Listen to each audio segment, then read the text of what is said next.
Welcome to Maniac Sky Japan's YouTube channel. This time, let's decipher Article 1's subject matter of the EASA Easy Access Rules for Unmanned Aircraft Systems 21 Dana 947. Quite the mouthful, isn't it? It really is. I mean, you might think reading aviation regulations is, completely dry, like Oh. reading a stereo manual. Oh, absolutely. Most people would rather do anything else. Right, but this is the ultimate rule book. I mean, it defines exactly how and where the skies are governed. Yeah, and before anyone can even fly a drone, they really have to understand the fundamental boundaries of the law. You can't just, guess your way through it. Exactly. Hmm. Which is exactly what we are unpacking today using a specialized four-slide presentation. Okay, let's unpack It's this. a crucial first step, honestly. Let's look at slide 1. So the title here is Article 1 Subject Matter, and the subtitle is Scope and Applicability of the UAS Regulation. Right. And I'll admit, subject matter sounds like the beginning of a very boring university lecture. It really does. It sounds like nap time. Yeah, but think about it this way. Have you ever tried to play a board game without knowing what the pieces do? Or, like, without knowing where the edge of the board is? Oh, that's just chaos. Exactly. That's what flying a drone without Article 1 is like. You're just moving pieces in the dark. What's fascinating here is that in any legal document, scope and applicability are the most crucial words, bar none. Really. Yeah. More than the actual rule. Oh, definitely. Because they define the absolute borders of the law. They tell us exactly who has to pay attention to this document and, who can just ignore it completely. Oh, I see. So it's like a sorting hat for drone pilots. That's a great way to put it. Yeah. If you fall outside the scope, the rules basically evaporate for you. Moving on to slide 2. This one covers the core scope of the regulation, and it gives us 3 main bullets. Okay. So it covers provisions for the operation of unmanned aircraft systems, the personnel involved, specifically remote pilots, and the organizations involved in UAS operations. Right. The big 3. Now, hold on a second. I want to push back on that last one. Sure. It's obvious the rules apply to the drone and the pilot. Right. But why does the law explicitly single out organizations? I mean, isn't the pilot the one actually holding the controller? It's a really common question, but it all comes down to systemic accountability. Systemic accountability. Yeah. It's not just about the person flying. It's about the company that hired them, trained them, and ultimately ordered the flight. Oh, right. Because the pilot isn't just flying for fun in those cases. Exactly. The regulation casts a really wide net. They do this so that an entire company can't just blame a single pilot if something goes horribly wrong. So if a company says, hey, go fly this drone in a hurricane, or you're fired. Right. The company is liable for creating that dangerous environment. They can't just wash their hands of it. That makes total sense. Actually, before we go further, we are in the middle of the video, but please leave your comments and thoughts on this content. If you think the content is good, please hit the like button and subscribe to the channel. I have an AI, but it leads to my motivation, and I will do my best to improve my pronunciation, so please support me. Always good to get that feedback. Definitely. So, have you ever been part of an organization flying drones? Let us know below.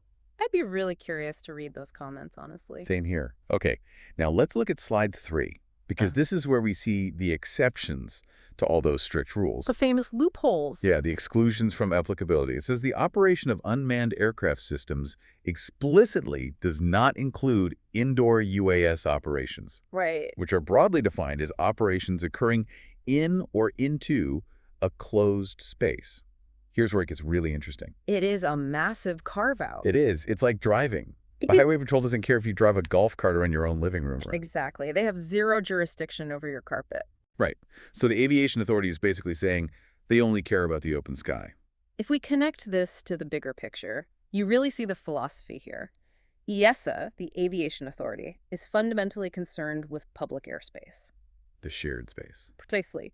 The moment you cross the threshold into a closed space, you effectively exit their jurisdiction. Wow. Yeah, because the airspace inside your house or a private warehouse simply doesn't belong to the aviation authorities. It doesn't interact with passenger jets. So you could fly a massive industrial drone inside a warehouse, and aviation law just doesn't apply. Pretty much. You're dealing with standard occupational safety at that point, not aviation law. Which brings us to the obvious question of what actually counts as a closed space.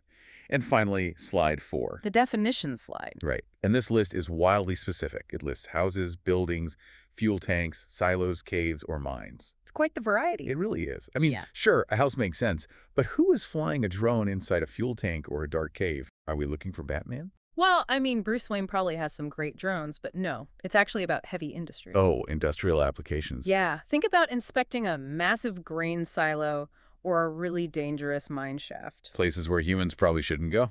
Exactly. Sending a person in there requires scaffolding, breathing apparatuses. It's incredibly dangerous. Sending a drone is much safer. Right, that makes total sense. And the core safety criterion they use here, and this is the most important part, it's not actually about having a roof. Wait, really? It doesn't need a roof to be a closed space? Not necessarily. It's about the seal. The absolute rule is that the likelihood of the unmanned aircraft escaping into the outside airspace must be very low. Very low. Okay. Yeah. If you have a structure with no roof, but heavy netting that completely catches a rogue drone, that might legally be a closed space because it can't escape. Oh, wow. So what does this all mean for you, the listener? Basically, whether you're flying a tiny toy drone in your house or a massive high-tech sensor drone in a mining shaft, the rule of escape dictates whether you answer to aviation law. That's the perfect summary. It all hinges on containment. It's a really sharp dividing line. It is, but it also creates some really wild edge cases. Like what? Well, since the entire indoor exclusion relies on the likelihood of the drone escaping being very low, think about this scenario. Okay, ready. What happens the moment a massive door on an airplane hangar or maybe a silo is accidentally left open during a flight? Wait. Oh, I see where you're going with Right. this. Does that suddenly instantaneously transform the inside of that building into regulated public airspace? Because the seal is broken. Exactly. The drone hasn't moved, the pilot hasn't done anything different, but the physical vector for escape is suddenly there. That is wild. The legal reality of the sky shifts in a fraction of a second just because a sliding door opens. It's a fascinating legal puzzle to chew on. It really is. What do you think? Please tell us your thoughts in the comments section. If you think this video is good, please like and subscribe. And if you need an individual consultant, please let us know in the comments section. We'd love to hear your take on the hangar door puzzle. Absolutely. There are links to other videos in this series in the description box, so please access them from there. See you in the next video of Maniac Sky Japan. Goodbye. Farewell.